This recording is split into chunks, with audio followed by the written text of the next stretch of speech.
Councilmember Swanson.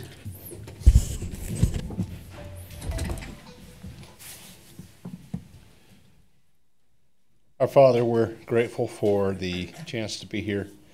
We're thankful for this wonderful country, the government that we have, the opportunity as citizens to participate. Pray for a spirit of civility and cordiality to be with us tonight. And this we pray in the name of Jesus Christ. Amen. Amen. Please rise and join me in the pledge. I pledge allegiance to the flag of the United States of America and to the republic for which it stands, one nation under God, indivisible, with liberty and justice for all.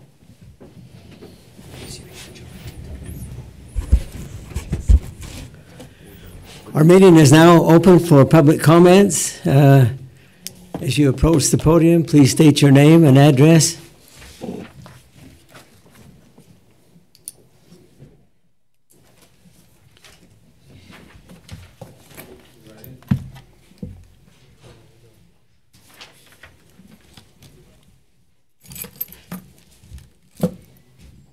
Good evening. Paul Mackley from North Ogden. My address is 730 East, 1750 North. And we're here as a small community group that is concerned about a situation. I have approached the Planning Commission, had a discussion last week about this, but on the agenda a little bit later, there's a cul-de-sac length discussion, and what's kind of driven this is my daughter Candace, and I think she's coming. Probably have a few more people coming as time goes on. They can speak to it, but she'd like to build a home in our pasture next to us, and so that land is currently in the county. And in order for that home to be built, we'd have to annex it into the city and subdivide it. And so as we've gone along the pathway, learning the current amendments and the ordinances, it looks like the current cul-de-sac length is 600, which is the maximum allowed in the city right now, with no provision for variance. And there's probably history with that, but I guess there's no provision for a variance. And so we're suggesting that we amend that ordinance in a way that, because this is county and it's going to be an infill, we moved into that home of ours probably 13 or 14 years ago.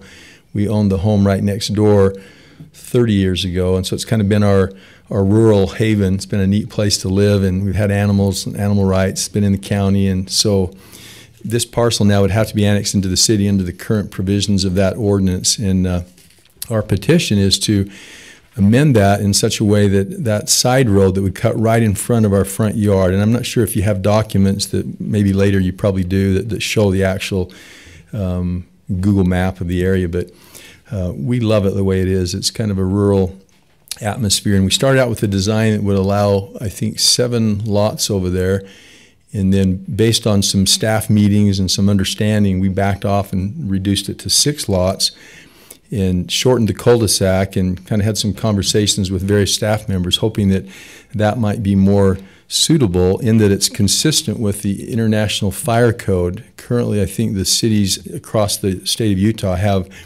varying options of how long or short they want their cul-de-sacs, and we found some that are much longer, some that kind of don't have any limit, some that are shorter. And so in this particular case, because there's no opportunity for a variance to be granted, we'd like to petition for that amendment to be passed. And about, I don't know, it's probably been, I don't know how many years ago it was, 8 or 10 years, that subdivision that went in right to the south of our property had flow to the north. The gravity fed their utility lines to the north, and they needed to cross our property in order to develop their land. And so they came to us, and we had some emotional talks with them, and they were feeling like we needed to help them develop their subdivision by allowing those utilities to cross in front of our property. And we said, well, we really don't want a road in front of our property.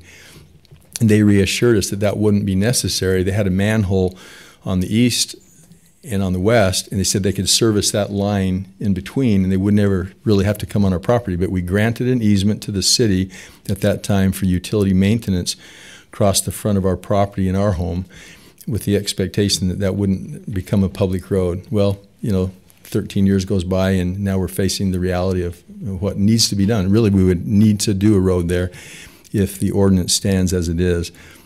So I'm trying to think if there's anything else that would be relevant.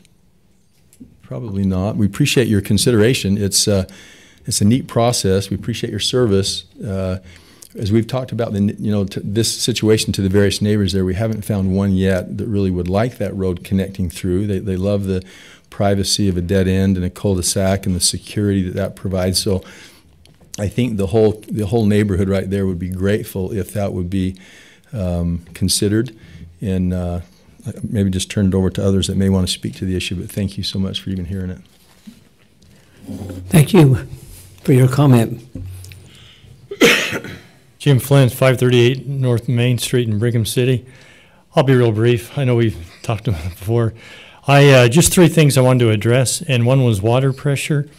I did some calculations on the difference between a 600-foot dead-end water line at 1,000 gallons per minute through an 8-inch line, and that would be 4 pounds of pressure. If you go to 750 feet, that drop goes to 5.2 pounds of pressure, basically 1 more pound of pressure. And the reason I bring this up is just to be able to put that issue at base, so to speak, that if you have 60 pounds of pressure, if you go 600 feet, you'd be at 56 pounds at the fire hydrant. You go another 150 feet, you're 55 pounds. So that in and of itself isn't a significant issue. I did have spoken with Ryan, and I think out of fairness, in the International Fire Code, it's interesting that the fire marshal is actually to defer to the city.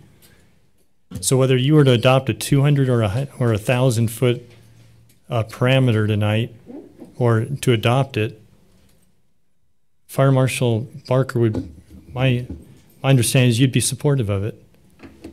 And I don't mean to speak for him. What I have tried to do is everybody has their personal opinions.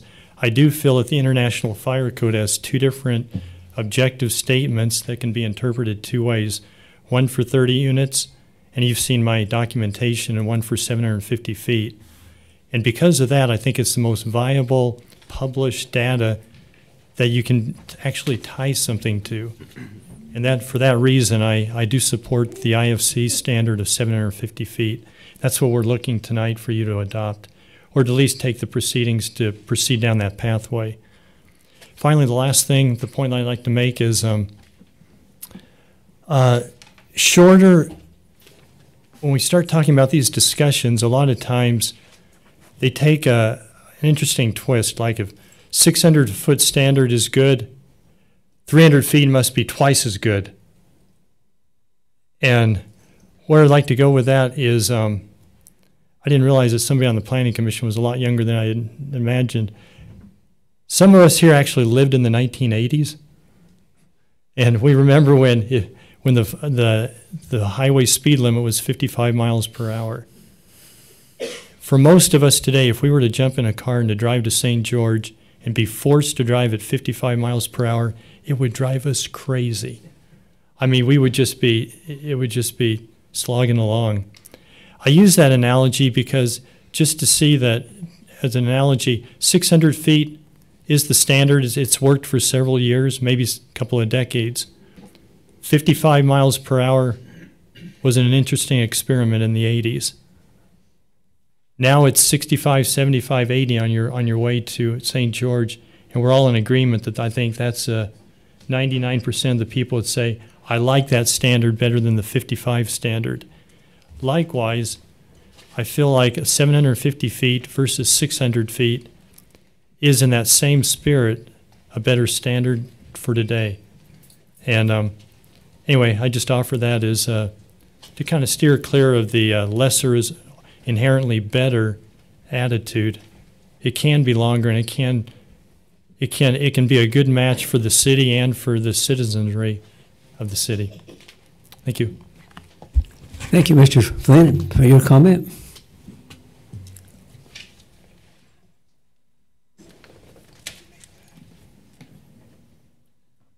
Hi, I'm Pat Ferns, We live at 1748 North, 775 East, right on the current cul-de-sac. And I want to echo Mr. Mackley's like of the area. We really love the cul-de-sac the way it is. If it does indeed need to be expanded for the subdivision, we echo his words on not wanting the side road put in there. We really feel that would be detrimental to the calmness and the quietness of our neighborhood. And also, we have a number of small kids in our neighborhood, and we feel that that side road coming into the current cul-de-sac wouldn't really do anything beneficial for us as it currently stands. That's all I have to say for today. Thanks. Thank you for your comment.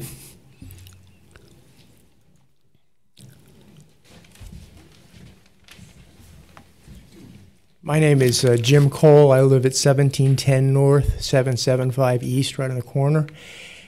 I've been here for 11 years, not nearly as long as a lot of people here, but one of the reasons I moved to North Ogden was because of the quietness, watching out my front door, seeing kids on their bicycles riding up and down the street, not worrying about somebody barreling through because there's a through street.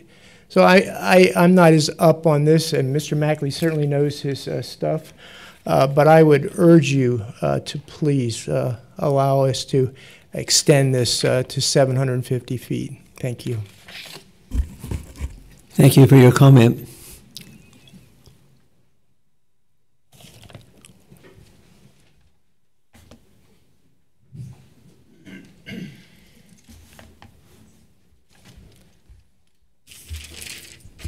My name is Candace Lund. I'm at 2421 North, 400 East, Y4 in North Ogden. And my dad is Paul Mackley. We are the ones that are trying to build over by them. We are really, really hoping that you will consider tonight allowing us to build over there without a second access.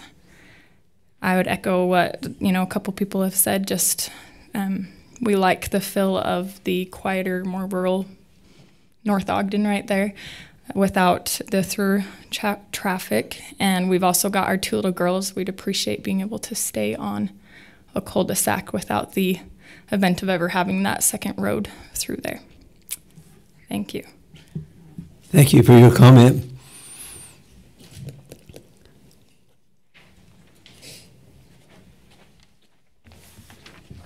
Good evening. I'm Julie Smith, and I live at 835 East, 3350 North. I would like to speak in favor of this amendment as well.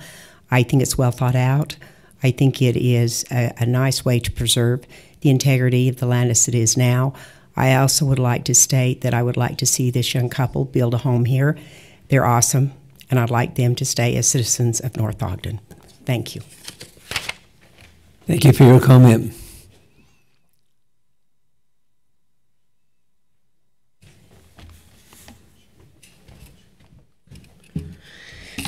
Matt Lund, 2421 North, 400 East, Y4, North Ogden.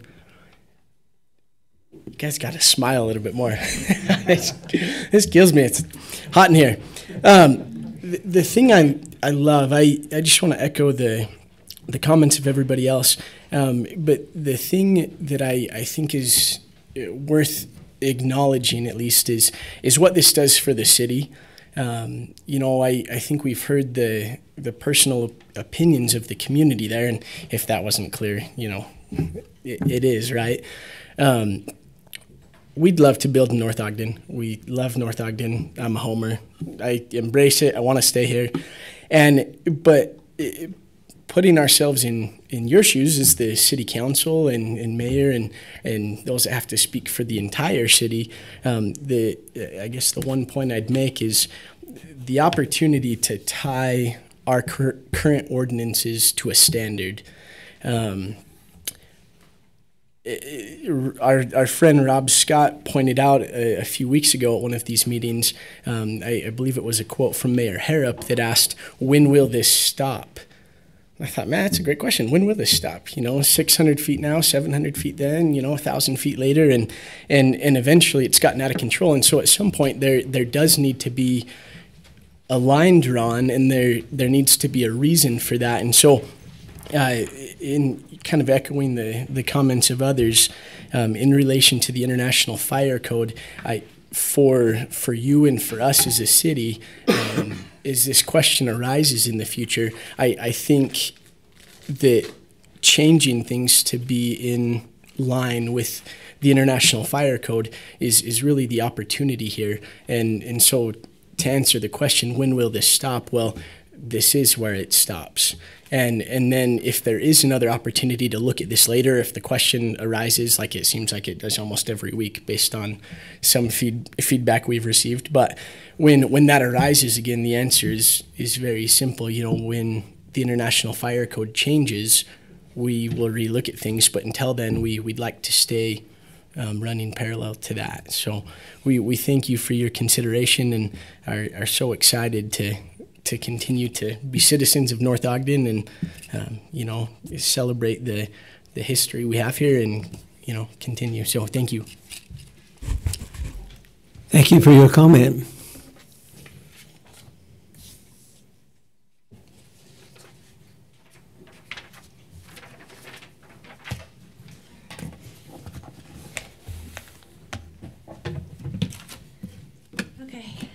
Hello, my name is Diana Smith, and I live at 715 East, 1750 North.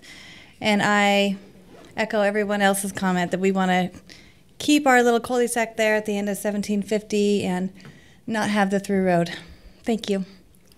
Thank you for your comment.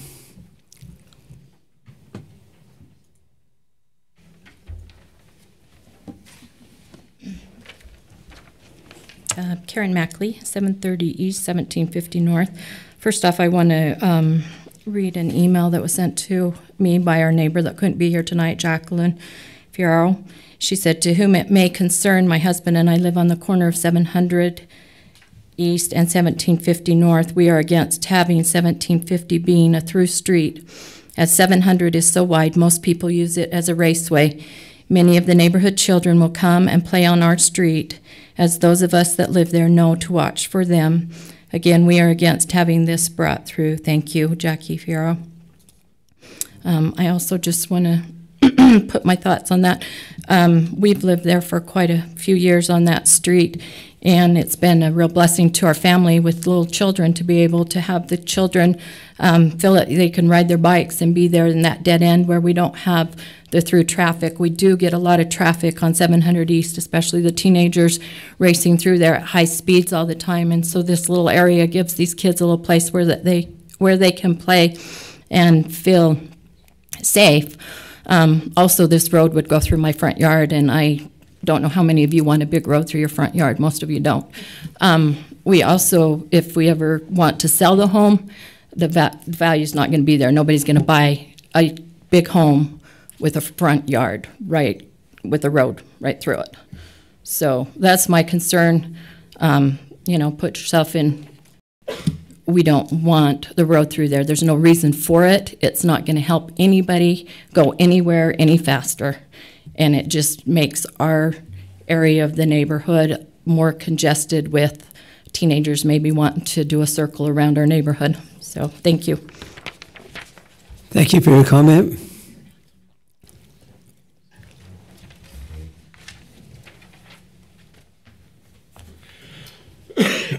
Hi there. I'm Elin Varble. I live at 1747 North, 775 East. So I'm the northern west property on 775. So if this street does go through, which I am against, it's going to impact my home probably the most, and with the Mackleys. Something I've observed as living there, Fridays and Saturdays, that dead end gets 12 to 20 vehicles that come down thinking they can come and go across over to 1750. So a lot of traffic goes that dead end, and I would ask you to not put it in. It does no good except for making a thoroughfare too over there. My kids play at that dead end. As we've mentioned, many have mentioned, it's a safe haven for them. So the Varbles at 1747 are against the road going through. Thanks. Thank you for your comment.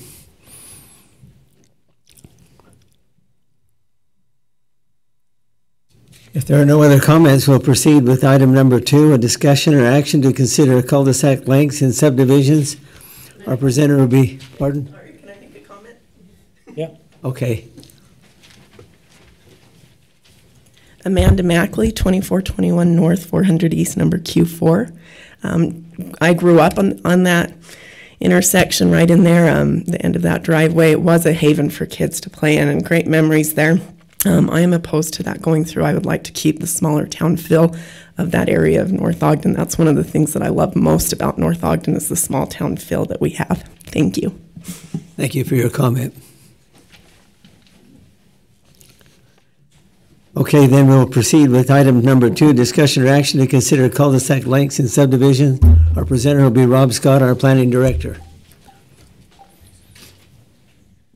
Your Honor, members of the Your Honor, members of the City Council have a report that reflects the research that staff has done as well as the Planning Commission consideration on this. This is a legislative decision, and as you are somewhat familiar, legislative matters relate to policy. And those policy decisions, when it comes to land use, require that the Planning Commission give a recommendation. And especially in things like changing standards that relate to the zoning ordinance, that is a component part of that. Planning Commission has given you a recommendation. I'll recite that to you here in a minute. Typically, the criteria for making a decision regarding legislative matters require compatibility with the general plan and our existing codes. So as represented by the various individuals that have spoken already. Mr. Flint, representing Mr. Paul Mackley, appeared before the City Council back in March, requested that the city consider an amendment to the cul-de-sac length standard. And as a part of that, that has been done. The Planning Commission has considered that. And attached to your agenda is a request letter and several exhibits that address this request. I had intended that you would receive the Planning Commission minutes from the April 4th, I believe it's 4th and the 18th meetings, and unfortunately those were not included in your packet. But there is some recognition on the part of the 18th minutes of the rationale for the Planning Commission and their recommendations. So we'll get to that here in a minute. So as part of this discussion, we put together some information regarding, first of all, the general plan for the city. And the general plan, the vision for North Ogden, it says improve current and future streets in terms of appearance, connectivity, and by providing additional citywide choices for travel, in addition to Washington Boulevard and 2700 North. There's also some housing goals that relate to this discussion as far as adhering to high-quality building and design standards for all housing types so that development enhances the community character. Some strategies, proactively evaluate current ordinances and policies to determine whether there are obstacles that can be removed or modified to achieve the community's housing goals. Create design standards to improve the overall quality of North Ogden's housing. Work with homeowners, landlords, and renters to maintain and improve existing properties. So that sets somewhat the framework for identifying that there is an important aspect of this is putting together standards that benefit the entire community. So in terms of the analysis, I've also given you the standards, the policy title 12-1-2 from our subdivision ordinance, A, B, and C. It talks about that subdivision of land should be subject to the control of the city pursuant to the official general plan of the city for the orderly, planned, efficient, and economical development of the city. And B, it talks about the character that it can be used safely for building purposes without danger to health or peril or fire, flood, menace, and platted with available public facilities. So the things that we provide, typically infrastructure types of things, water, sewer, etc., but it also includes transportation facilities and improvements. In addition to that, this ordinance talks about regulations shall supplement and facilitate the enforcement and provisions and standards contained in building and housing codes, the general plan, official map, and land use plan. So all of these things sort of tie together. We develop policies that are in the best interest of the city. Subdivision standards are the established policy for how subdivisions are to be approved and designed. Earlier it was referenced in 2008, the City Council granted a variance for a cul-de-sac as part of the Coldwater Cove subdivision, and then there's in your packet in Exhibit B, it shows that layout for that subdivision. At that time, a variance could be granted by the City Council. The current process for waivers is to process a special exception. However, cul-de-sac length is specifically prohibited from being granted as a special exception. In the attached minutes from that discussion, it was quoted earlier that Mayor Harrop asked, where does this stop? At one time, the cul-de-sac length was 400 feet, 600 feet. What's the appropriate number? Well, you get to decide. Again, on the April 4th meeting, the fire marshal was able to attend that, but he was unable to attend it on April 18th, and he's here and will be able to give you his representation as to his feelings. We also had our city engineer come. Lauren Gardner spoke at the meeting. He took the opportunity to do a survey of the Utah City Engineers Association regarding what other city standards are regarding cul-de-sac lengths. He found that there is a variety of standards, with average being between 400 to 600 feet. He recommended that instead of changing the code, that alternative designs be looked at regarding the Mackley property. So staff has also given you a summary of the Land Use Authority considerations. So we've identified a number of questions that hopefully will help you in your determination this evening. Number one, is there a safety reason that needs to be addressed? Our comment is that the current standards address safety issues of both city and fire codes. Two, is a request a positive change for not only a specific property, but does it make sense for the entire city? And that's one of the things that we need to be careful about, is when we adopt ordinances, we want to make sure that it is not just a one circumstance that we're dealing with here. Staff believes that there are design solutions that exist for this subject property that does not require a code amendment. Third, does the request qualify for a special exception consideration? I already addressed that one. It does not at this point. Number four, is there a national standard or best management practice that gives light to the rationale for a standard? Cul-de-sac length standards vary from community to community. It's up to the North Ogden City Council to determine what works best. Number five, does a non-conforming cul-de-sac length, those in the past, give weight to making a change to the current standard? Staff comment, a change to the cul-de-sac standard should be make sense going forward. Nonconformities can be instructive, but they should not entirely be the basis for making a change to a standard. Is the proposal consistent with a general plan? Connectivity is an issue identified as part of the city vision. It is a policy decision on what is the appropriate cul-de-sac length. So the Planning Commission had an extensive discussion relative to the pros and cons relative to this particular request. And the Planning Commission, in making their recommendations, stated the following. The Planning Commission recommends maintaining the current cul-de-sac standard, in other words, not to make a change. They recognize that the Planning Commission recognizes that the Fire Marshal, Mr. Barker, will be at the City Council meeting when this is discussed. The Commission is concerned with making a change to the cul-de-sac standard for one project and the implications for the entire city. And lastly, the Planning Commission places a lot of merit on professionals in the field, for example, City Engineer Gardner's comments. Just a reminder for everybody, what the City Council will be doing tonight is making a determination as to whether or not they want to go forward with an amendment. It's not on the agenda, hasn't gone through the appropriate public hearing processes to make a change. If the City Council desires that a change be looked at, then you would basically be directing us to process that. It would go before a public hearing before the Planning Commission, and then ultimately a second public hearing back here before the City Council.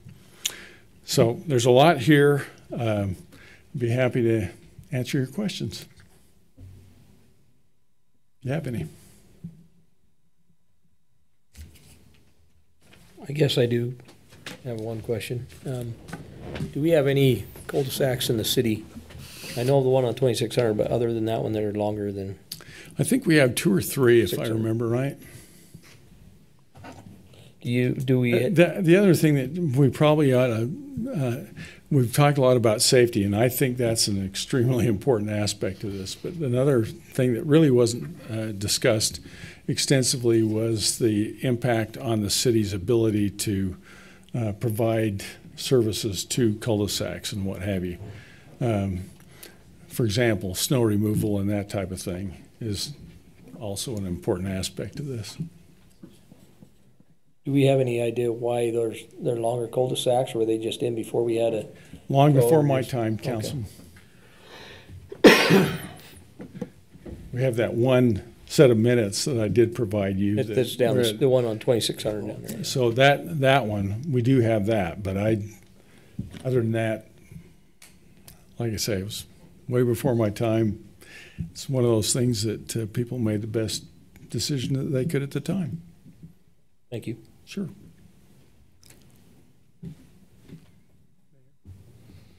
Yes. Rob, why was 600 feet chosen in the beginning? Was it just an arbitrary number that was arrived at? Was there any logic behind it? Well, you have the set of minutes where they ended up discussing it. Okay. It's not very instructive as to why they came up with that. Traditionally, the blocks in Utah are 10-acre blocks. They're usually about 600 by 600, give or take. So in my estimation, that's probably the rationale for that. It's consistent with what is a standard block within the 10-acre block system that we have in Utah. Thank you. Sure. So Phil, yeah. If I remember right, I was on the city council when it went from, I think it was 450 to 600, and we had a lot of debate about it. And Mayor Harris was on the council at the time. He wasn't a mayor at the time, and because he's an engineer, he had a lot of input on it too. And then we also, it was Chief Four, right? Was the chief at the time and had a lot of input there. I think it had a lot of discussion with the cul-de-sac down the end down on 2600. It's just around by the LDS church down there that's even longer than that. And I believe we just kind of made that decision. I think 600 was just a number we came up with. At that time, that would have been before we never even looked at the fire code that I remember, as far as that goes. So. Thanks, Carl. I don't have a lot of information other than I just remember there was a debate about it and stuff. We'd spent a lot of time talking about it. So.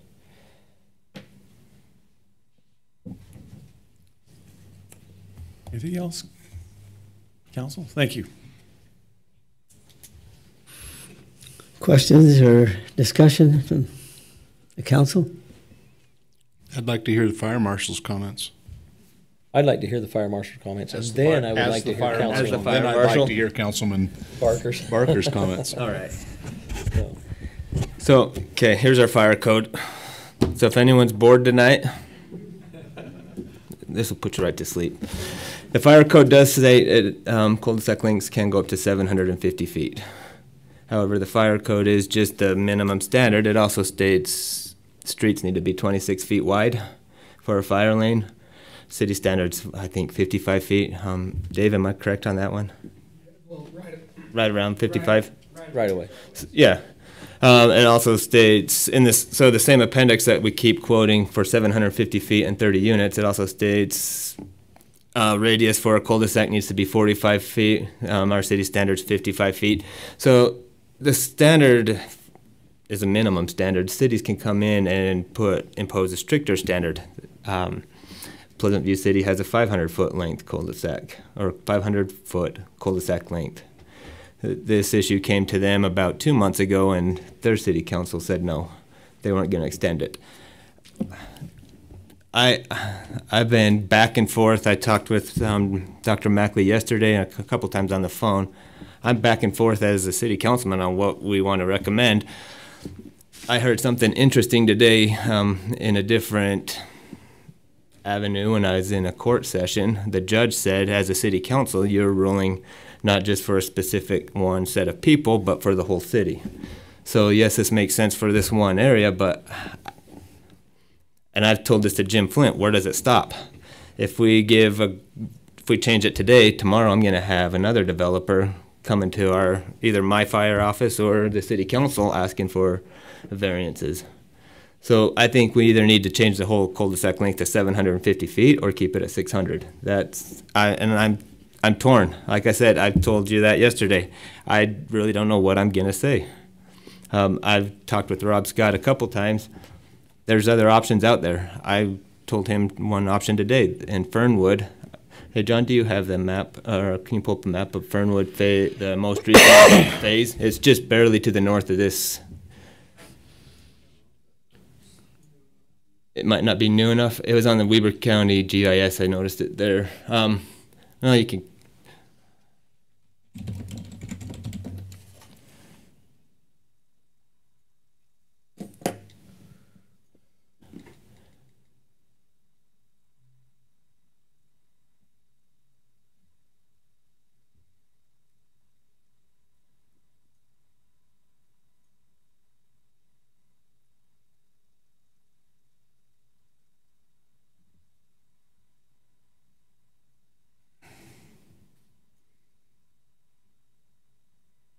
Yep, right there. So if you zoom in, that cul-de-sac length is a lot longer than 600 feet. And that just barely got put in. However, there's a stub road that's going to connect to the south eventually when that property to the south gets developed. I've been on, well, the fire marshal for almost 5 years, and I've done a lot of subdivision reviews throughout the city, not just North Ogden, but Pleasant View as well. We put stub roads in order to be connected. And now if we go back down to this property that we're talking about, there's a stub road not only to the west that the Mackleys don't want to connect to, but there's one on the north side as well. So I know you're not going to develop to the north yet, but if there's future possibility for future development to go to the north, that'd give you more lots if you tied into that stub road. Like I said, this is all before my time. I don't know why these roads were put in or what their planning was. It's like Rob has said, there's multiple options out there. If we had a possibility to tie into that north road in the future, if you ever develop to the north, that's one way we can extend the cul-de-sac length, as has been shown with Fernwood. And that one was within the last year. So. John, can you scroll in on that? Where's the stub road to the north you're talking about? Right there. Oh, right there, okay. And I know that road's been there a lot longer than the one to the west. So it's.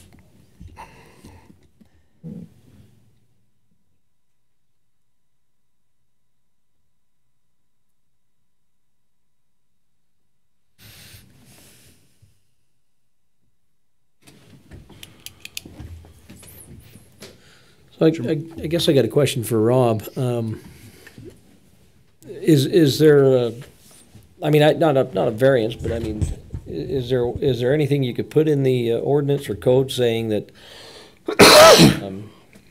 if someone wants to, we have our standard of 600 feet, but if a developer, it doesn't matter where it would be in the city, wants to go up to 750, they could come in and we could grant them I don't know, if variance or just an amendment to or is there something we could do there, or would it be just simpler just to say 750? You understand my question? I think Because I understand what I'm thinking. Well, the challenge for any time that you're crafting standards is making sure that we can implement them consistently. So by going the direction of saying up to 750, it would be based on, do these circumstances exist as to if you meet 1, 2, and 3, or 1 or 2, or whatever it might be, then you might be able to go in that direction. I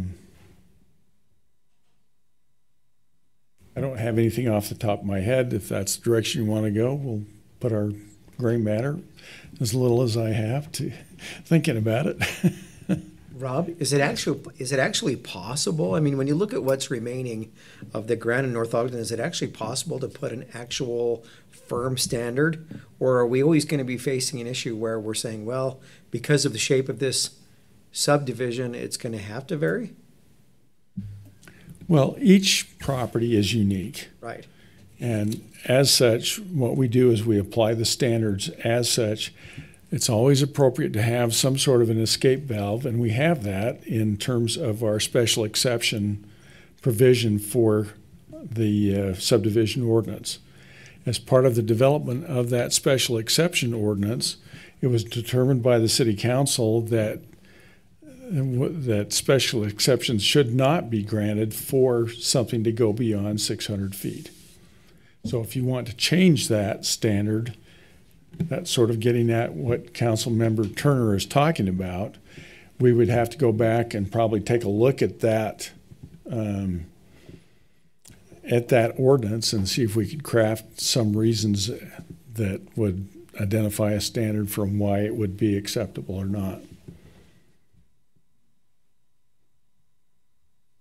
So I just did one more comment. At first I was looking at this, I think, well, 600 feet, that's what our standard was, but I'm kind of like Ryan, I'm not sure. I mean, because honestly, if fire marshal is fine with 750, I don't know why not. I mean, because there's going to be developers that are going to come in, not every developer is going to go out there and all of a sudden start going, woo, 750, I mean, it's not going to happen.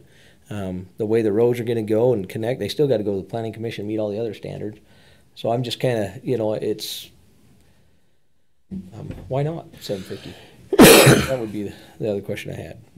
So part of the question is, do you want to encourage cul-de-sacs? And I think we have some basic standards that say, with our block length standards, et cetera, that the ideal from a service delivery standpoint is to have as few cul-de-sacs as possible. Those of you that have been out plowing snow know the reason why I make that comment, and you've got a public works director that would be more than happy to share his stories regarding that. You've also got a fire marshal here that is obviously concerned about public safety and its access and its getting to places when there is an emergency. When there's an emergency, we want our public safety people to be able to get to us. That's a really important standard to be able to, and beyond that, it's whether or not you want to have some sort of relaxation regarding that would allow for longer cul-de-sac lengths. It's a policy decision. Come on, Rob, just give us the answer. I have a question, Mayor. Go ahead. This is for Marshall Barker. What safety issues are made worse, I guess, by having the longer cul-de-sac length? You were mentioning the code here says, is this the American code, U.S. code? So there's two. There's two different fire codes. This is the International Fire Code. It's the one that Utah's adopted. Okay. There's also the NFPA Life Safety Code. They're basically the same thing. It just there's two codes out there. Okay. We use the NFPA quite frequently. This is the emergency vehicle access code. It doesn't just include fire trucks. It's police trucks, police vehicles, EMS vehicles, and then fire vehicles as well. The biggest issue we have with the emergency access, if you turn down a 600-foot cul-de-sac and you make the wrong turn in an ambulance, you gotta go clear to the end to flip around and then come back. You're at 1,200 feet now. You increase it to 750 feet, now you're up to 1,500 feet. That's over almost half a mile. No, it's not half a mile, it's a quarter of a mile. Sorry, my math's a little wrong. So you're about a quarter of a mile. In our business, seconds count.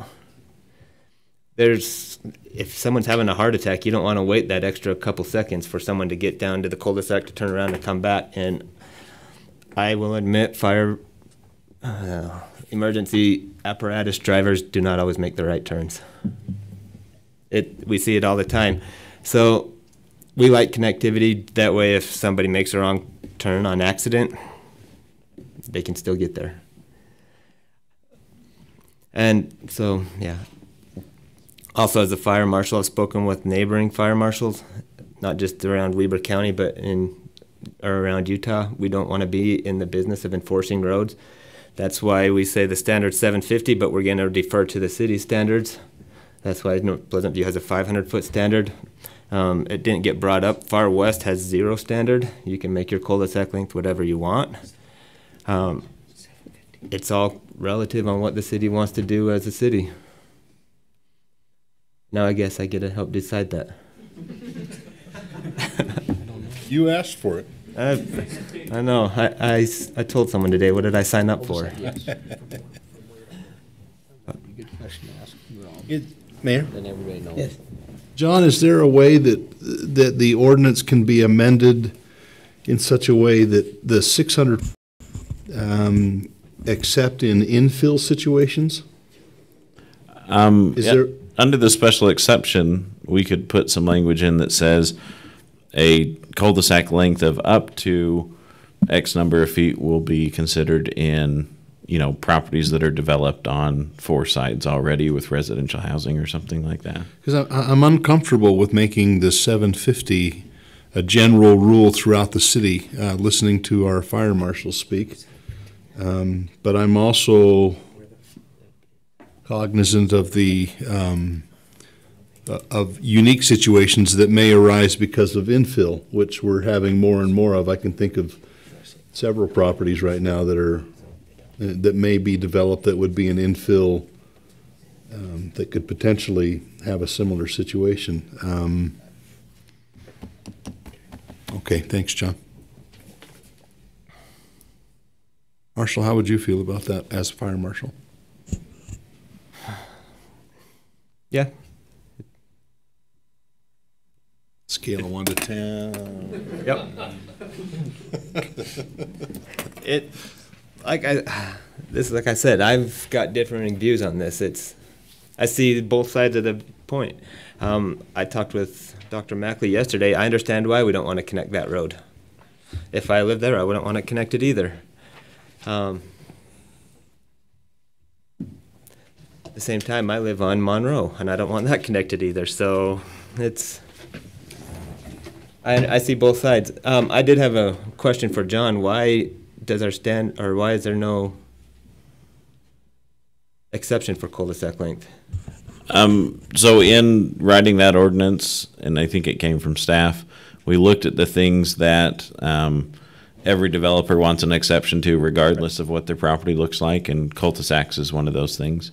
So it was just put on the list and then discussed with council as being one of those things that everyone would ask for it if it's on the table. Okay. There? Yes. John, so if we do something along the lines that I spoke about earlier, just a few moments ago, does that in your mind take just everybody asking for a 750 cul-de-sac off the table? I think it would make there'd be more hoops to jump through, and it would still leave the ultimate discretion in the council's hand, on whether or not the council members felt like it was a good idea. We'd probably want to make it a little more narrow. We might say it needs to, you know, like if it's RE20 around the property, there's probably not a need for it, but maybe the R1 zones, you know, if there's R1 12.5 or lower, then they could apply for that special exception. And we could even do something like on 3 of the 4 sides, or, you know, I mean, there's some language that could be thrown together or put into the ordinance.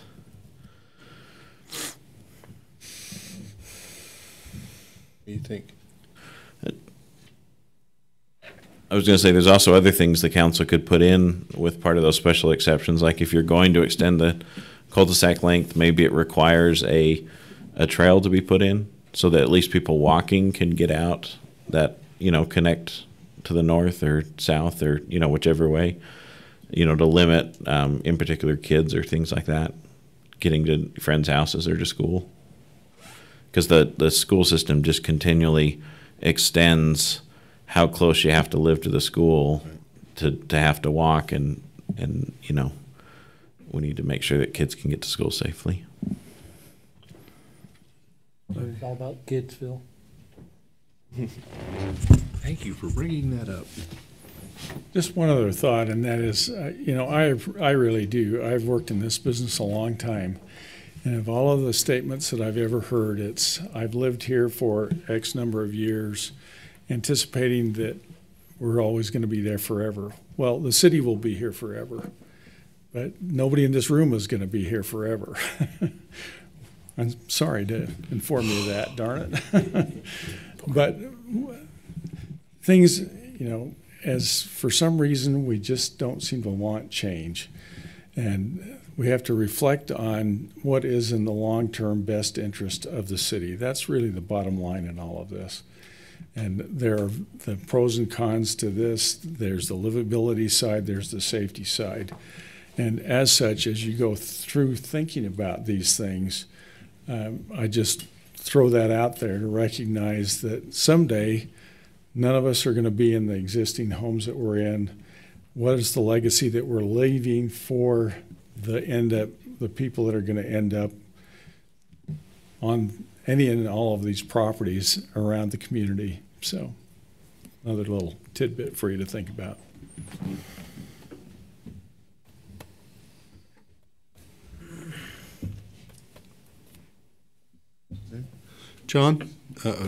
Rob, did the Planning Commission talk at all about any kind of infill exception? They did not in specifics. We try, you know, we recognize the circumstance that the Mackley family is in, and we tried to understand what their situation is. But there was also this recognition that we need to have a standard that applies to the whole city. So if you decided that you wanted to go back there, that's something we could definitely explore in further detail. Sure.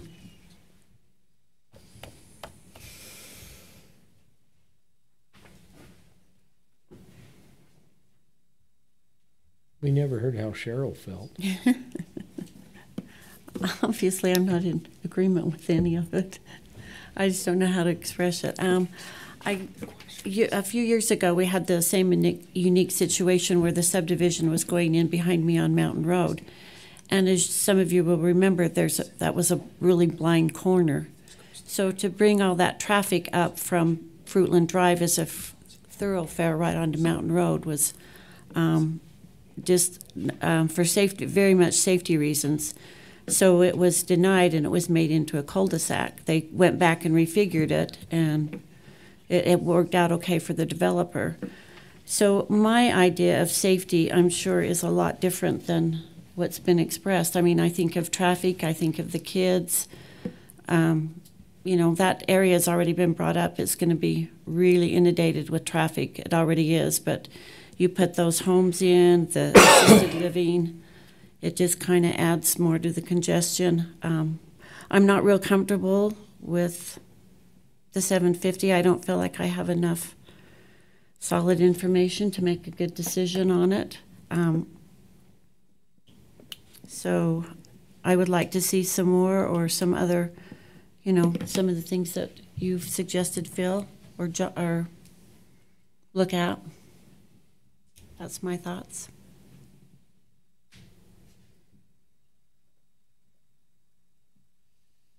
Plus, as Jim would say, unforeseen consequences. Yeah.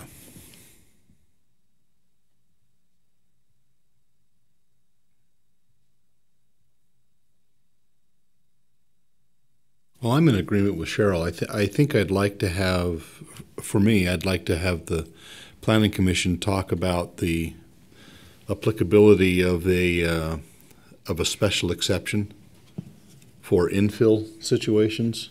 I don't know how the rest of council feels, but I think there's a difference, for me, there's a difference between the standard developments that are going on in some of our larger open tracts of land versus some of these tighter infill circumstances like this, where we're surrounded on four sides by development. I didn't see anything in the Planning Commission's minutes where there was any real discussion of a possibility of coming up with something like that. So that's where I'd like to go. I'm not ready to make a decision. I mean, if I had to vote right now without there being a discussion about some special exceptions, I'd err on the side of safety and say, no, we'll leave it at 600. But I'd like to, just because I don't want that standard to go across the entire city. You know, we have to look at that grand view.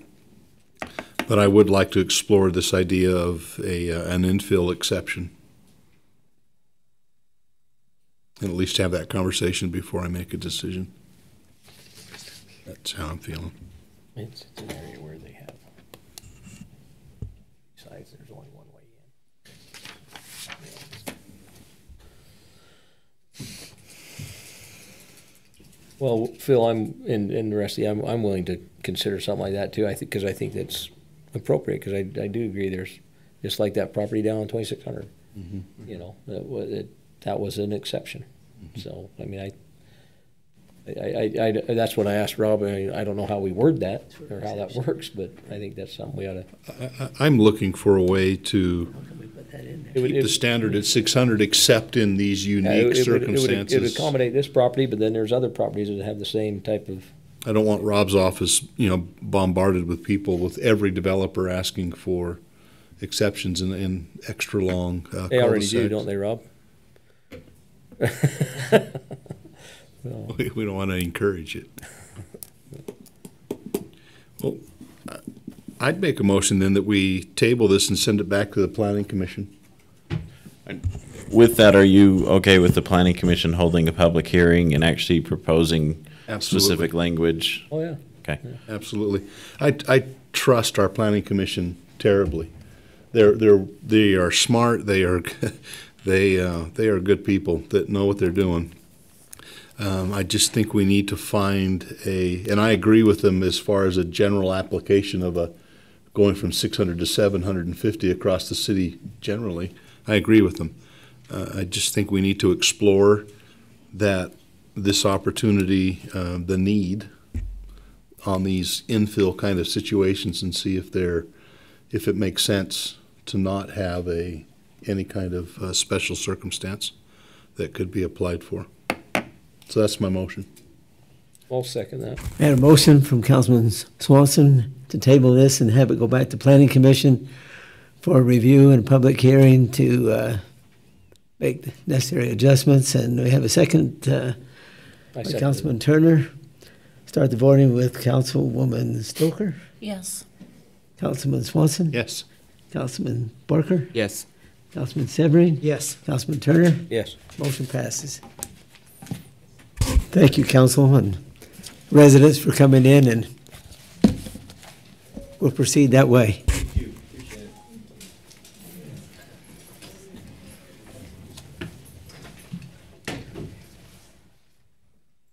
Our next item is public comments on garbage and recycling program.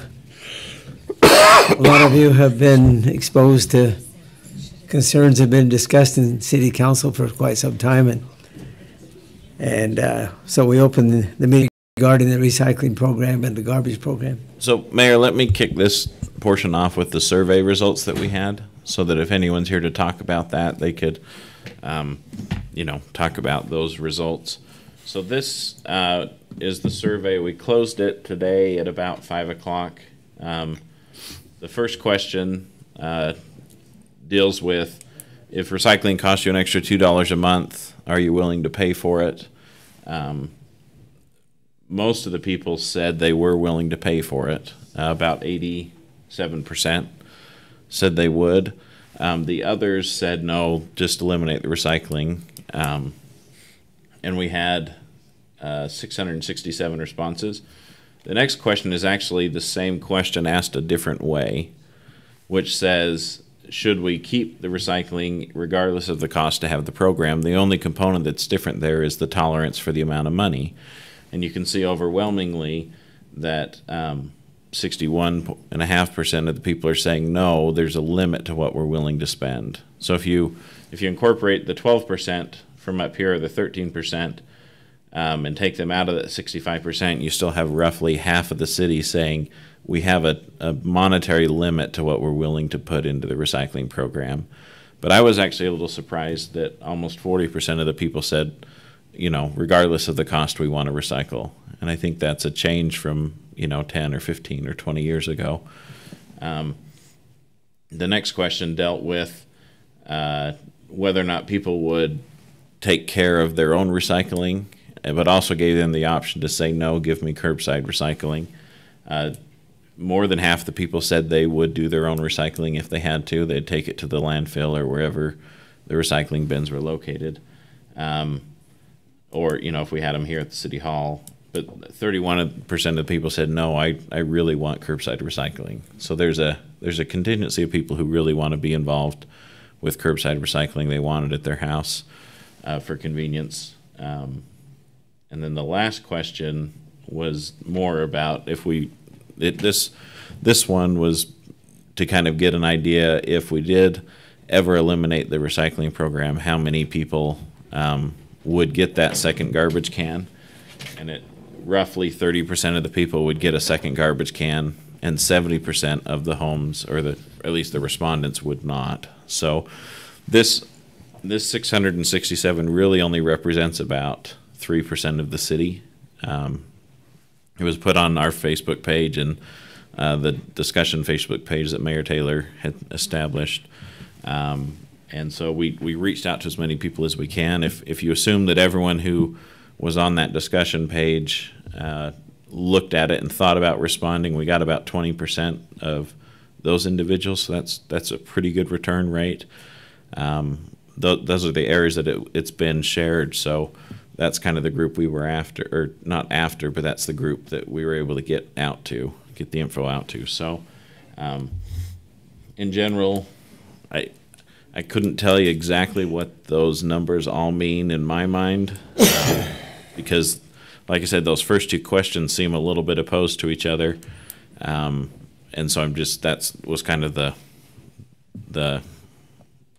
are the numbers. I don't know how to make a lot of meaningful sense of it, other than there seems to be some people who we're going to try and recycle regardless, but there also are some people who really care passionately that it's tied to whether or not they save money on trash rates. So, and you've got probably a mixed bag in between. So I just wanted to kind of kick it off. I'm not sure if anyone's here to talk about it, but we did want to make sure, as council had requested, that the residents had a chance to come up and comment. John, that was available for how long? We posted it at the end of April, so it was up for 2 weeks, and we advertised it, I think, twice, on the city page and the discussion page. Yeah.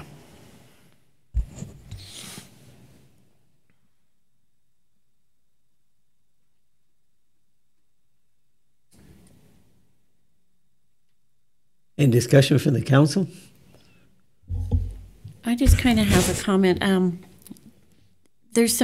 my mind, there's some confusion. I mean, the standard examiner set out what you could recycle and what you couldn't.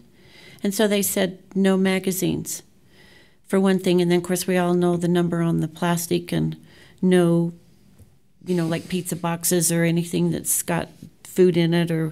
And then our connection came out and said that you could tear the covers off the magazines and recycle the magazines. Unless I read it wrong, but that's how. So I don't know, can you recycle magazines or can you not? Or part and part, what? Do you have to take the covers off? You just have to take the covers off, because that's the only place that has that glossy. And that has been part of the frustration for our residents. In fact, it's in the manual responses. So there's also 370, couple sentence long responses associated with this survey, and a lot of them say we are so confused about what we're allowed to do. And we even got a few little videos from Republic Services that were meant to be short snippets that said this is how you know what to recycle, and they still had some confusion. So, it's hard because education is really hard with the market, the commodities market for recycles changing so much, because what's okay this month might not be okay next month. So we're just having to work through that. And my worry is, me and Phil have talked about even putting a video together for ourselves, but in talking with what John's saying, there's a video that Republic does, and it actually contradicts what Recycled Earth actually accepts. So Recycled Earth is who receives it and will determine if it goes to garbage or if it goes to recycling. But Republic is the one that actually picks it up from us, and they're saying, yeah, we'll pick up these things, but when we get it to Recycled Earth, Recycled Earth might not take those kind of things. So, and that's why I've kind of been worried about even putting a video together, because then we might be contradicting somebody, so then it'll be 3 different people putting out 3 different things of information. So but yeah, John's right. In the last 3 months, we've seen 2 different things from Republic that are completely, not completely different, but that have different things on them, and just in 3 months. And so some of the confusion, like number 2, you can recycle 1s and 2s, but for instance, grocery bags are number 2s, but you can't recycle those. The reason is because they can strain so easy, so then they get in the machines and they can bind the machines up. So there's just so much confusion, but I'm kind of worried to put out a video and then be contradicting what they are even saying, or it might even change next month, and then we're having to do it all over again. So.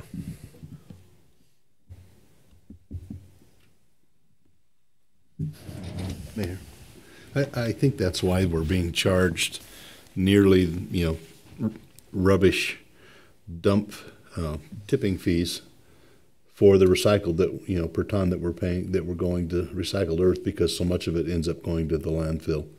They're pulling out what can be recycled.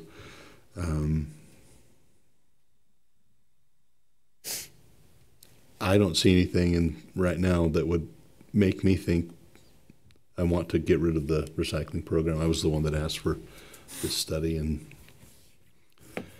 it seems like people want to keep it up to a certain point. I guess public will let us know when it gets too expensive to recycle and we cross that threshold. But I think for now we just keep doing what we're doing. And Dave, let's call Recycled Earth and do a video. See if we can put something together to put out there and give it a little guidance. Are you 2 going to star in it? Because we need people that are much prettier. Well, I'm going to be the cameraman. He's going to be the star. Yes, you hold up the advertisements. Can this go in or does this not go in? I want to know. John, I've always been kind of curious. What kind of, I know that the educational side of this is really, really difficult. Do we have email addresses of the citizens? What can we do to really enhance our communication with the citizens? So if you do the online automatic pay system, then I believe we have an email address for all the folks who do that. but that's probably 75%, Dave. Yeah. So 3/4 of the citizens. I don't know that we've ever put that list together or looked at it, and it'd be hard to know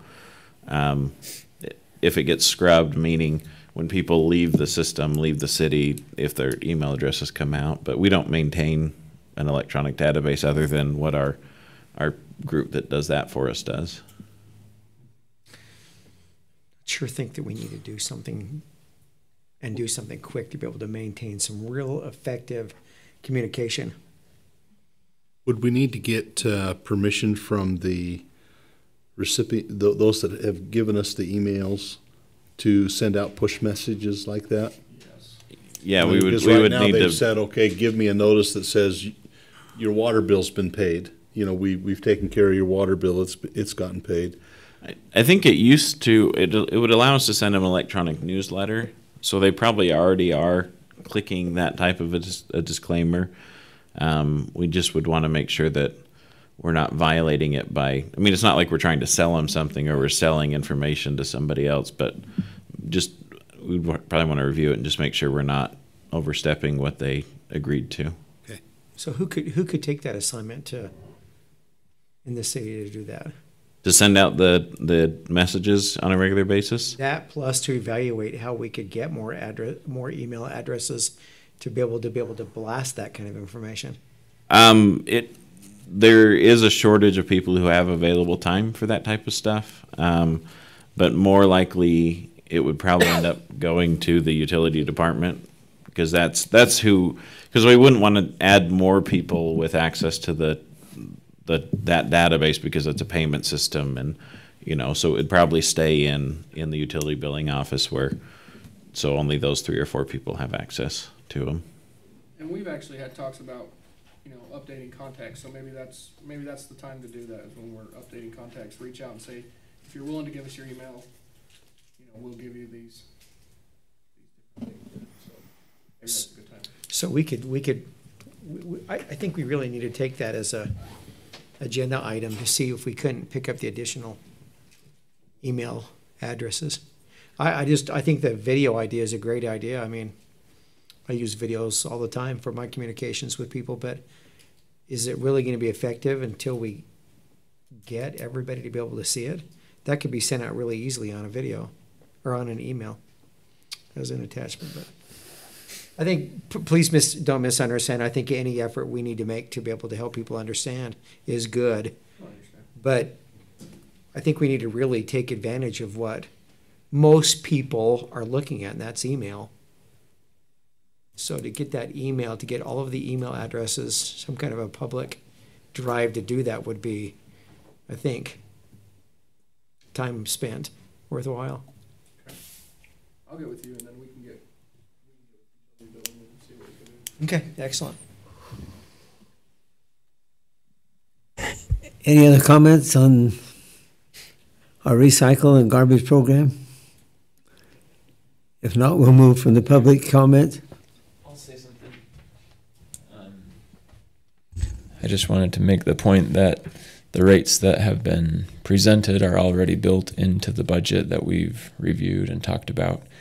And formal approval of these rates will be proposed at one of the meetings at the end of June.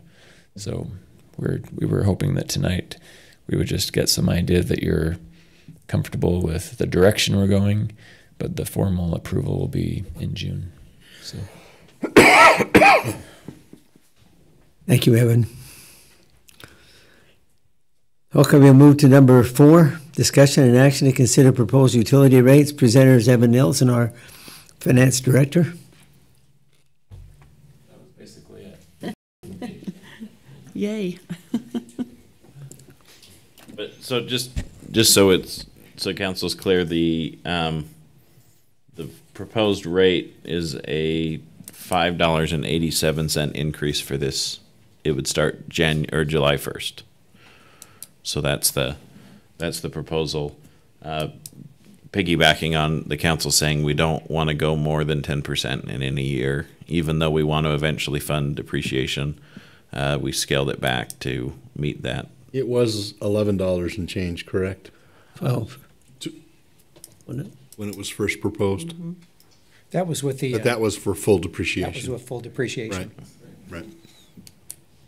Okay. Do I have a motion on this? Or any other discussion or questions? What would the motion be? To accept the proposed utility rates? So I think we're not at that point yet. I think, yeah, we probably shouldn't have put action. We should have just had discussion with Okay. the council. So that's our fault. I mean, not saying you couldn't take action on it, but if you're okay with it, then it'll come back as part of the full budget approval in June. If you have any changes, feel free to. I haven't seen any. Anybody else? Cheryl? Okay, we'll proceed to item 5, presentation of financial quarterly report by Evan Nelson, our finance director.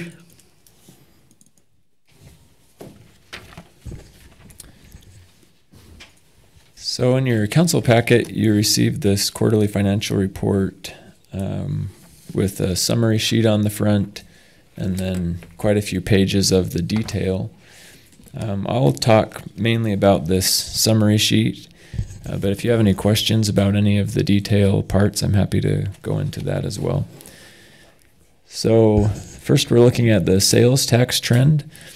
Our sales tax revenues have come in strong, and they're coming in higher than we have budgeted, which is great.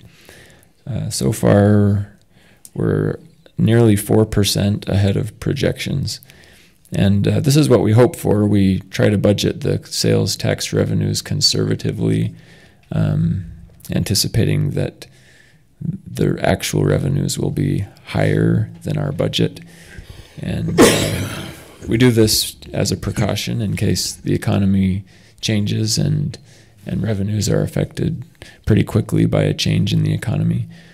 So that's our strategy. And council, just to make it clear, it's not that we were anticipating 3% sales tax and now we're getting 7%. It's that we were anticipating 3% sales tax and now we're getting 3.04%. So it's not just because sales tax is always it's the smaller of the two, if that makes sense. I'm just so that you don't try and get Evan to bump our sales tax up to 12% next year.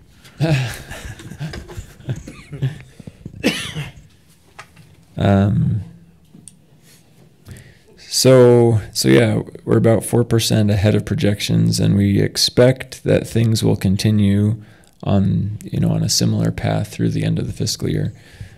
So we'll continue to monitor that.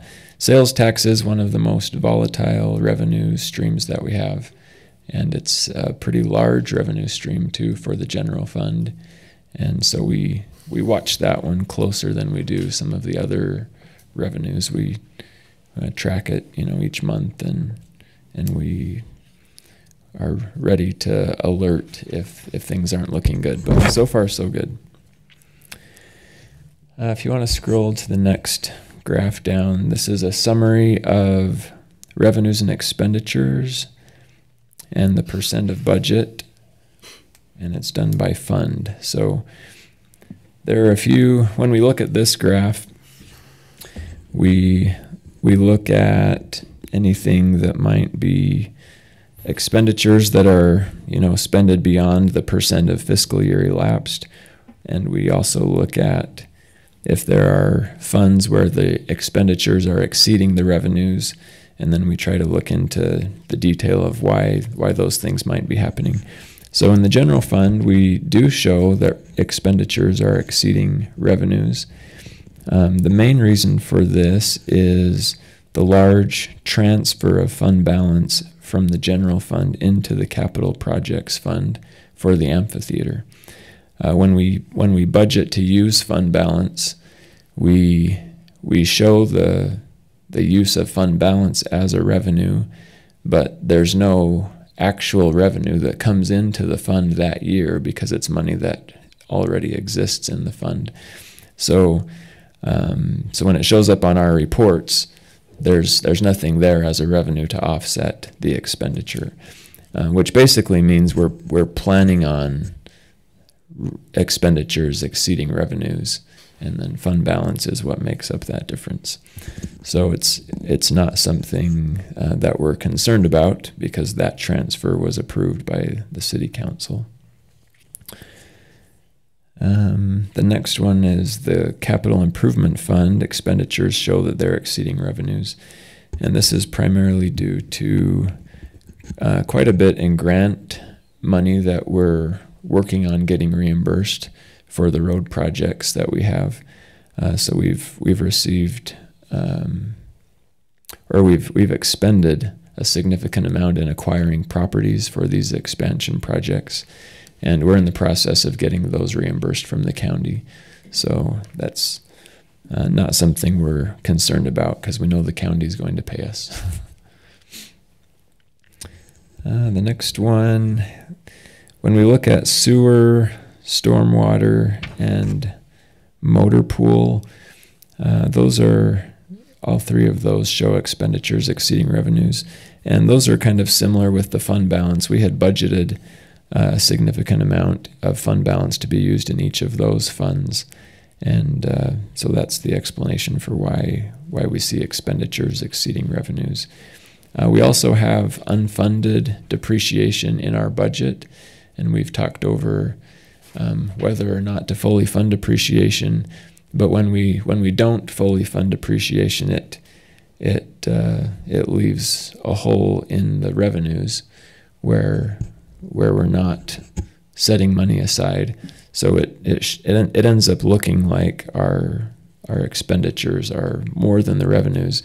But when you talk about depreciation expense, it's not a true cash out expense. It's an expenditure recognition that we have to do as part of our accounting. So it is an expense, but it's not an expense where we're actually handing over cash. So, but we report it as an expense, which is the way we should do it, and it ends up making it look like our expenditures are higher than the revenues. Any questions on that? Do you have any other questions about that graph, the revenues and expenditures by fund? Okay. The next graph is focusing on the general fund expenditures, and we're mainly looking at how the departments are doing with the percent of fiscal year elapsed. And there are a few that are over the 75% mark.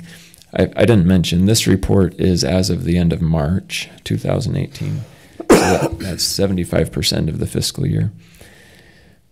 So you'll notice the judicial department is slightly over that 75%. And as we looked into this, we realized that the part-time clerk in the police department was being charged to the judicial department. So once we get that corrected, it's going to be pretty much in line. So we'll take care of that. In non-departmental, we paid our insurance premium, which is $170,000 or so, and we do that once a year. So we're in pretty good shape for being able to come in under budget by the end of the fiscal year.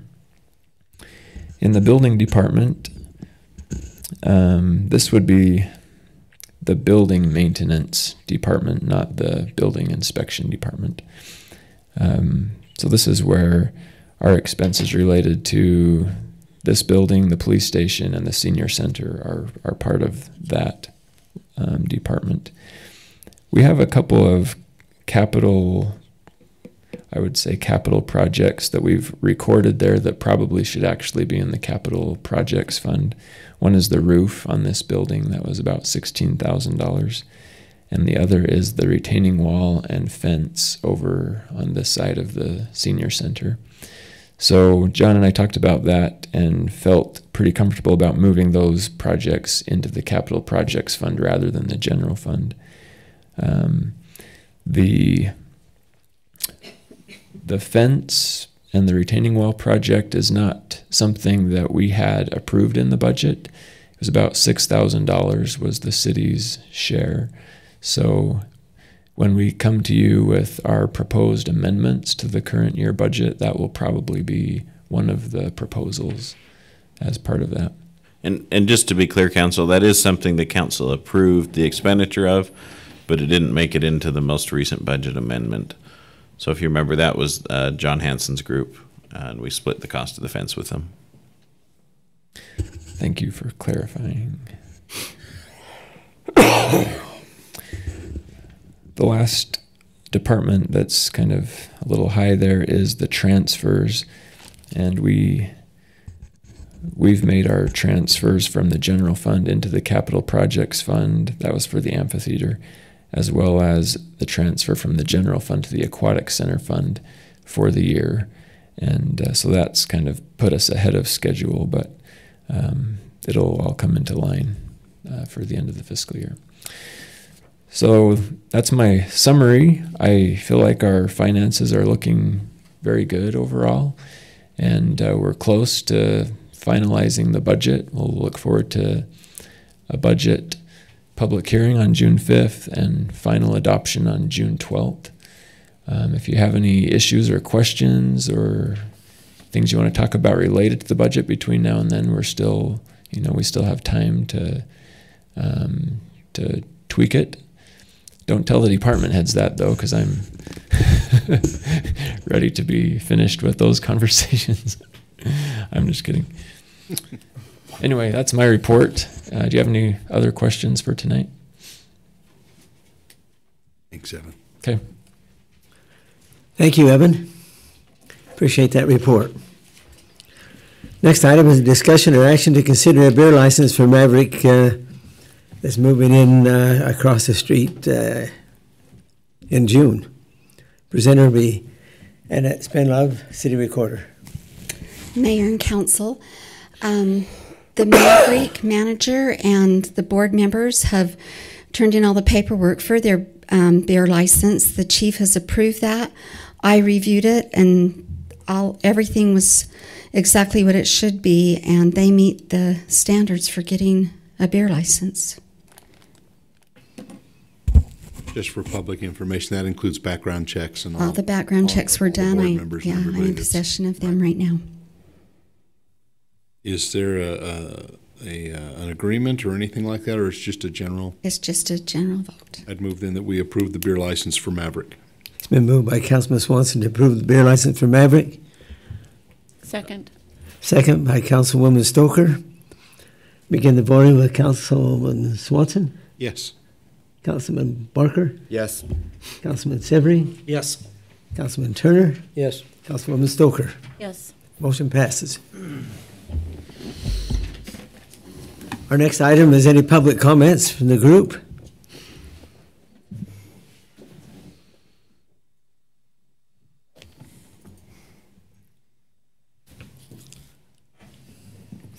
Susan Clements, 668 East, 3125 North. On the recycling issue, we didn't really get a public comment period, so it's a good thing we have this one. Are there other cities that also have recycled earth do their recycling? Or are we the only ones?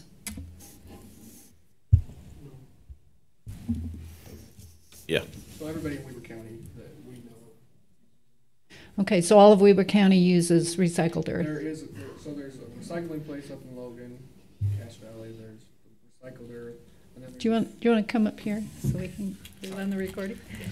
So there's one in Cache Valley, the one here in Weber County in Ogden, and then there's a few in Salt Lake. I don't even know if is there the one in Davis County still? I'm not sure, but so that's kind of our option around here. We have looked into using somebody else, but to transfer it there would outweigh any kind of cost that we are, getting right now. So. Thank you. With that in mind, could we partner with these other communities in getting the information out? Because if we're all using recycled earth, we've all got to do it the same way. And the standard needs to get it standard. And they need to to get with Recycled Earth and find out what can be and what can't be recycled. This evening, just before I came, I was listening to public television, and the nightly business report was discussing this. And so this is quite a national issue. They were talking about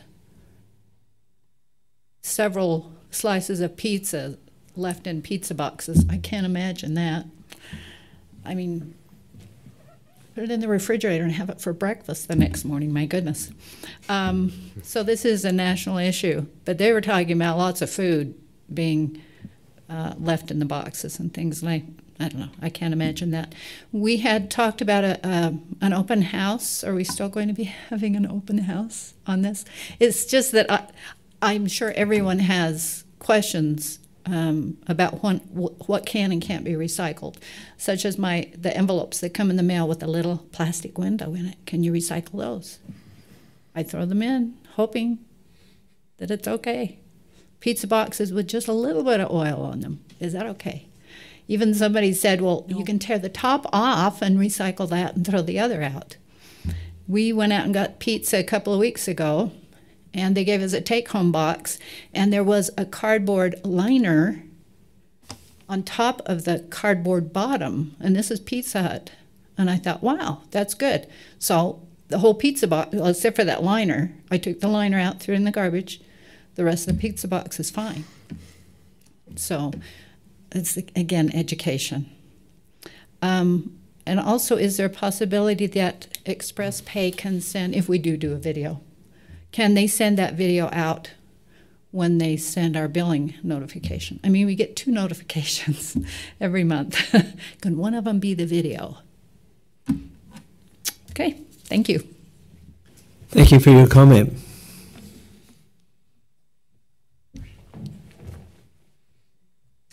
Hi, Sean Casey, 2444 Barker Parkway. It would be nice to know additional details about our garbage service.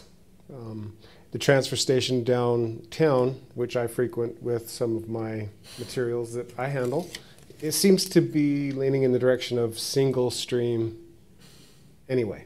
So it would be nice to know not only what we can and can't do, but really what is the flow of our garbage. As far as the communication, which Councilman Severing brought up, I do have some recommendations. It would be nice to have our topics, our ideas in one place, whether it's here or whether it's on our website, but right now it's quite fractured.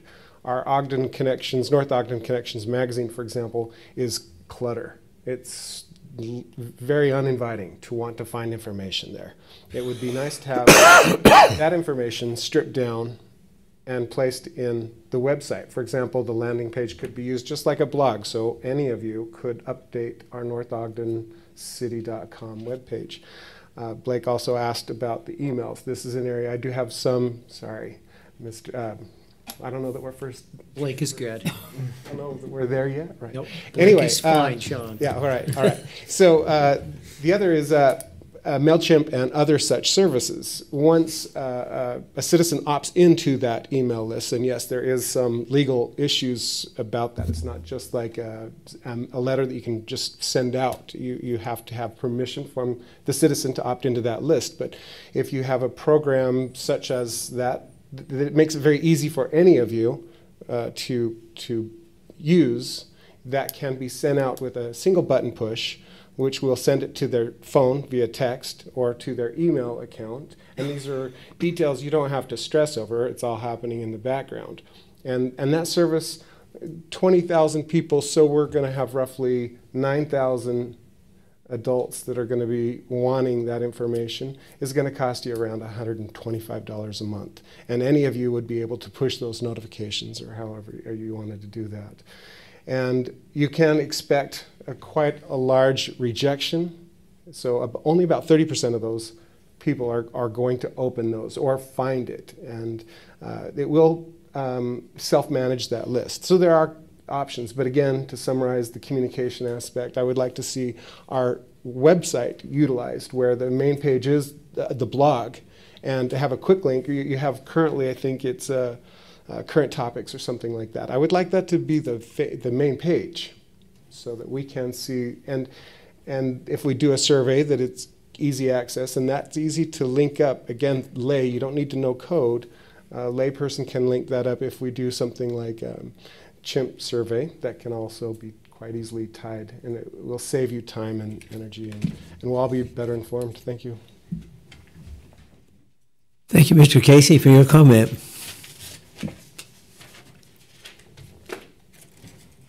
If there's no other comments, I have comments from the council. Councilman Turner? Believe it or not, none yet. You're good, huh? Councilman Severy? I am good, thank you, Mayor. Councilman Barker? I've spoken enough tonight. Okay. Councilman Swanson? Not for me tonight. Okay. Councilwoman Stoker? Oh, good. I get to have the last word. It's all yours. Just a question. Do we know when Maverick will be open in June? Do they have a soft opening or a date for sure? I haven't heard a date. I just know middle of June. I haven't heard a date either. Okay. Just wondering. Okay, that's all. I have no comments. John Call? No, nothing. And it's been up? Dave? Okay, do I have a motion for adjournment? Motion to adjourn. Motion to adjourn by Councilwoman Stoker. We need to reconvene in an MBA meeting. And We need to adjourn this one first, right? Yeah. Agenda. I don't know how to word it. You can say adjourn and then convene in the MBA meeting, unless you want to do a break in between. No, motion to adjourn and go into, and then re-adjourn into the MBA agenda, please. Okay, we've had a motion to move into the Municipal Building Authority agenda. All in favor? Aye. Aye. First item, discussion of transfer of property from MBA to North Ogden Municipal Corporation with appropriate deed restricting language. Presenter is John Call. So, Council, this is based on a request you had made to help clarify some of the questions people have asked about. Is the city planning on building more houses in Barker Park, and that kind of stuff? And so this, I've created two different deeds so that it's, so that each family is represented, because there's the Carl and Lorna family and then the Ray and Fern family. And so the property that Carl and Lorna gave to the city is represented by this deed, and then the other one is the one from Ray and Fern. The biggest change, or this description is quite long, and it's actually this. It actually goes a little bit north of the hollow. When we did the subdivision, we redrew some of the parcel lines, and this parcel in particular was redrawn to the north side of the hollow, which wasn't originally part of Ray and Fern's, but it was easier to put it on, or it really should only be on one deed as opposed to two different deeds. So this is the way I made the decision to switch it, because this includes all of the Ray and Fern property that the MBA still owns. The restriction language is this second paragraph, or I guess it's technically the third page. This is the language that the council already looked at in one of our previous meetings, where we talked about what do we want to include, what do we not want to include, or what. And there again, sorry. So as the MBA, you're acting as the board of the Municipal Building Authority of North Ogden City. The council, when you were looking at this as the council, were looking at things you'd be willing to accept in the property transfer. So now you're really talking about the restrictions that the Municipal Building Authority wants to impose on the property. The two things that are listed is that no residential building shall be constructed, and no new above-ground public utility facility shall be constructed. So that second one's worded that way so that there can be underground pipes and utilities that are done, but there won't be above-ground road shops or sewer shops or things like that. It's all going to be underground or the rest of it will be, what the city's planning on using the park for now. Then the last thing is that on each of the properties, we tied the deed restriction to one of the homes or a parcel that's owned by a family member of the respective families. The only person who lives close enough to the park from Carl and Lorna is Scott Barker, who lives right on the corner of 2600 and Barker Parkway. But there are four, as you can see here, there's four properties that the Ray and Fern family owns. Two of them are in the Deer Meadows subdivision, and then Max's house, which is just south of there. And I believe that his includes the farm. It's the same parcel. And then the last thing is, that silly rule of perpetuities that we've talked about. The idea is that this deed restriction is valid, and the Ray and Fern is tied to Councilman Barker. So it's which, and it can be changed to any person we wanted to change it to. The Carl and Lorna one is tied to. It's Scott Barker's daughter, Stacy Gibbs. And so we've just tried to use the same format for both families to make it equal. So any questions for me? That didn't pull up on the, I didn't see it pull up on the agenda. How does that read? Which? You say it's tied to Stacy Gibbs? So I'll scroll in and then I'll read it to you. So it said, should this restriction be seen as violating the rule against perpetuities, the restriction shall continue until the death of the last surviving descendant of Carl and Lorna Barker, who is alive at the time of death of Stacy Gibbs, daughter of K. Scott Barker. So it's not when Stacy passes away, it's when Stacy passes away, then you'd look at the entire group of Carl and Lorna Barker descendants, and the last one of them to pass away is the final tick, meaning that the agreement would be in place until that person passed away. So if Stacy lived to be 105 years old, and she had or any of her cousins had a great-great-granddaughter who was one, who then lived to be 105 years old, then the deed would last for at least that 210 years. In theory, these type of restrictions usually don't violate the rule against perpetuities, so it never actually ends up getting triggered, but it's just a safety precaution so that it gives it some life, gives it some length. So that's the way it's proposed. And I know this is kind of a dumb question, but the Barker families were okay with this kind of restriction? I spoke with Scott Barker, and he told me his family was okay with it. And then the Ray and Fern, I've talked with him as well, and I haven't asked him specifically, are you okay with no more houses on your property? Because I believe the other restriction already says that. So I think they didn't have any concerns that anyone expressed to me, at least.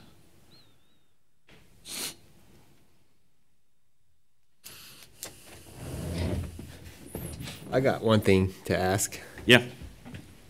Where we're keeping these similar, on the other one, it just says my name. Could it say son of Max? Yeah. Just because that one says it kind of breaks it down. Yeah. And there's probably more than one Yeah. Ryan Barker. Well, there's gonna be. Well, no, because my son's middle name's Ryan, so I'm like, well, does it go? Because then if he has a son and he names him Ryan, and is your dad's full name Max? Yeah. Okay. So like that? Yeah, that works. That makes it a little more specific. Mm-hmm.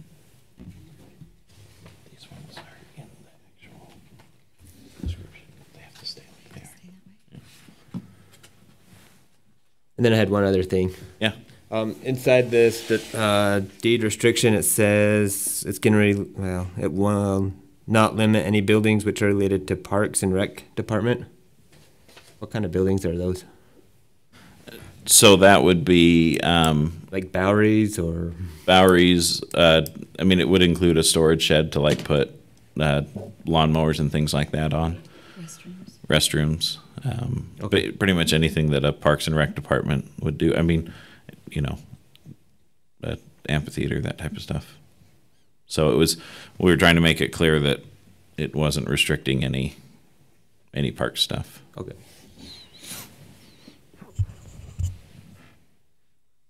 Other questions from the council?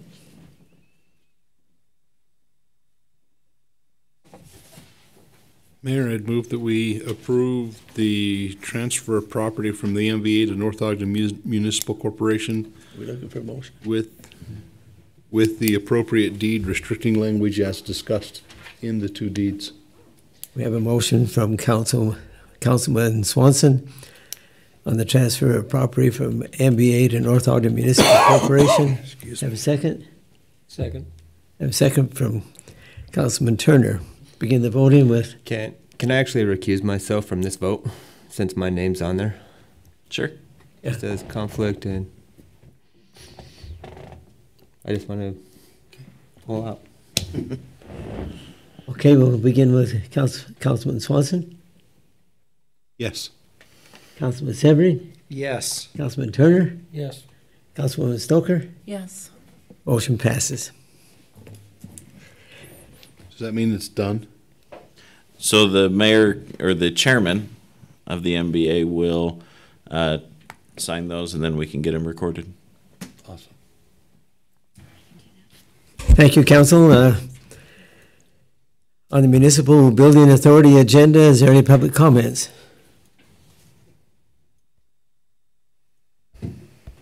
If not, we'll have a motion for adjournment. So moved. Have a motion by Councilman Barker for adjournment. Second. Second by Councilman Swanson. All in favor? Aye. Aye. Any opposed? Motion passes. Meeting adjourned. Oh. These can go in the trash.